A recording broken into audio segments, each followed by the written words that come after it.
Hello, everyone, and welcome back to another episode of Tellin Tuesdays with myself, Deirdre Ryan. I'm a parent coach working with clients one-on-one in Cork City. I also work online or over the phone, if you prefer. And I also host a range of talks and workshops and get-togethers and support meetups. Whatever you need, if you need support in parenting, get in touch and maybe I can help you out. Okay, so for this week, I have decided to talk a bit about self-compassion, and it has come up in a number of settings this week, which I found very interesting. So I felt the signs are pointing to let's talk about it. So self-compassion is showing yourself kindness and compassion, the same kindness and compassion you would show someone else, right? So hopefully for all of you out there, this comes very easily or naturally.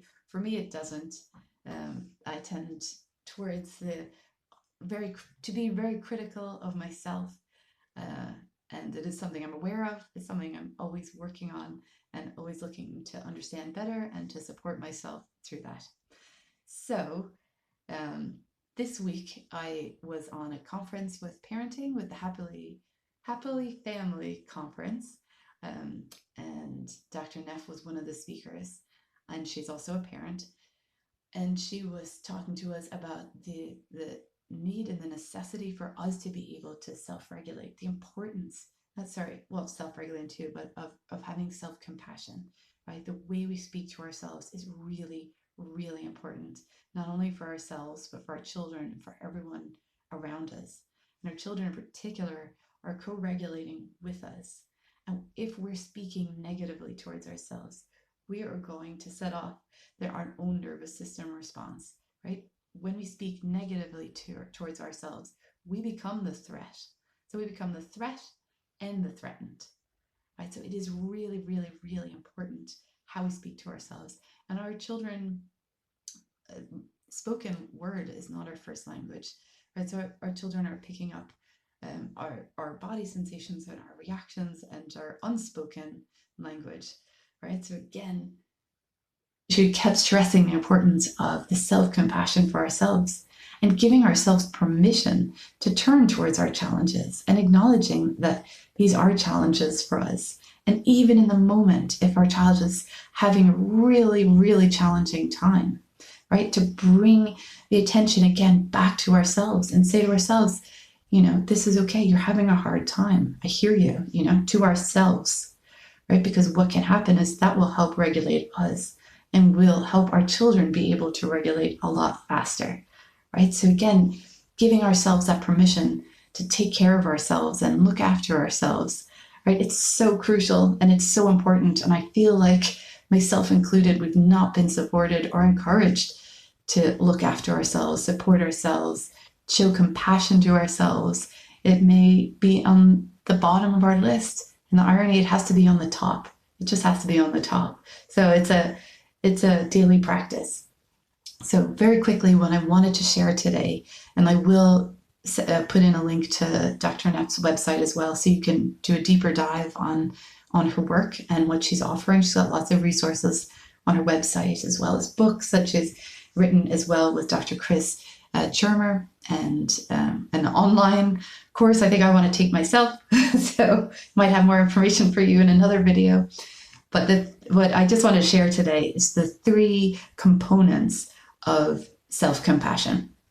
So the 3 components are, number 1 is the mindfulness aspect, the noticing, and without judgment, without trying to fix or change. It's the noticing of what's happening, whether, noticing I'm feeling anxious right now, or my stomach is feeling tight, or you're noticing what's going on in our mind and in our bodies, right? The second step is connecting to our common humanity. So feeling connected, or, this is, I hear you, and, this is human, we all can experience these anxious thoughts, right? So again, we're connecting with our common humanity.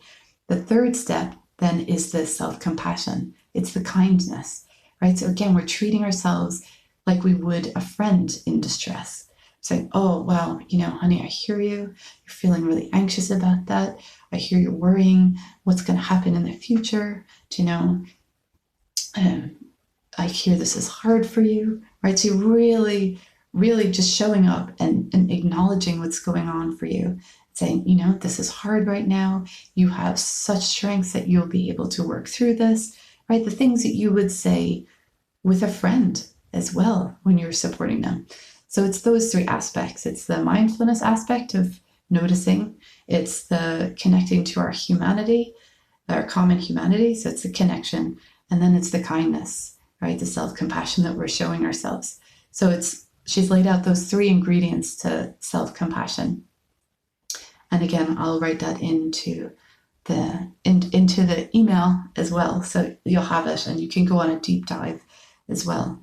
And as she said in the talks, when we do this for ourselves in the moment, so when our child is in distress and we're doing it, this will help your child a lot faster, right? The L.R. Nost, I think, has a quote on to the effect of, when our child is in their chaos, don't join them in the chaos. Share your calm, right? All feelings are contagious. So calm is contagious is a great line as well.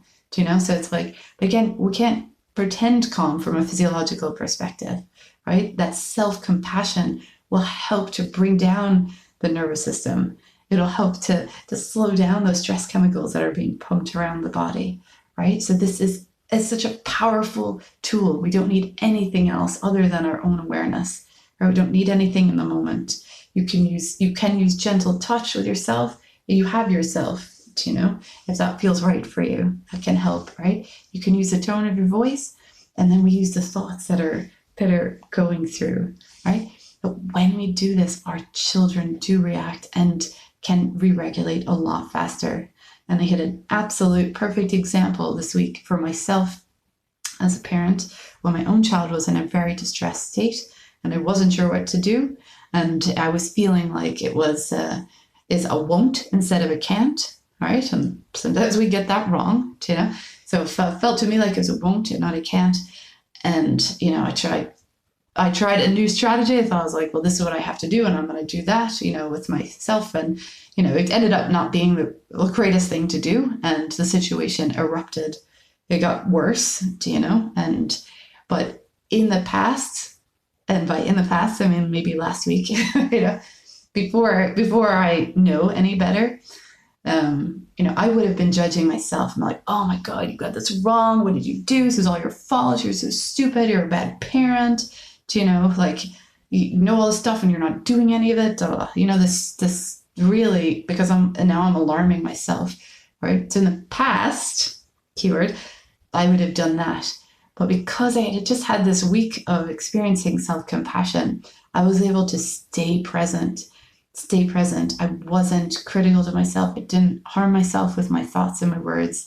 I was able to stay present. I wasn't taking my child personally, what their words and actions were. And the absolute truth is my child was able to come back into their own body way faster than I have ever seen, right? So again, and in the past, I might have been saying what I thought were the right things, but my body was dysregulated, right? So again, it's not the language isn't it's this speaking language. It's not our first language, So I've seen it in action, absolutely 100%. I intend to continue this practice as openly and as honestly and as every day as possible, right? I think it's a wonderful thing to talk to other people about it, practice with each other, practice in front of a mirror, practice. Imagine me in the moment. We're practicing together, right? It's so crucial. It does change everything. It changes everything for me, because I'm going to start feeling safer in my body, because I'm not going to be a threat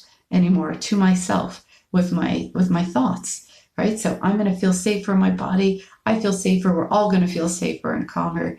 It makes absolute sense. And I saw it in action 100%. So with that said, I really wish you all an incredible journey of love and self-compassion with yourselves. I'm going to send that information. Do a deep dive if you want. Let's get together, have chats about it. Maybe we create a group around this too, right? Practicing self-compassion, practicing it in the moment. And yeah, I wish you all so much love and so much self-compassion over this week and all the weeks of of your life. Okay, until next time, be well.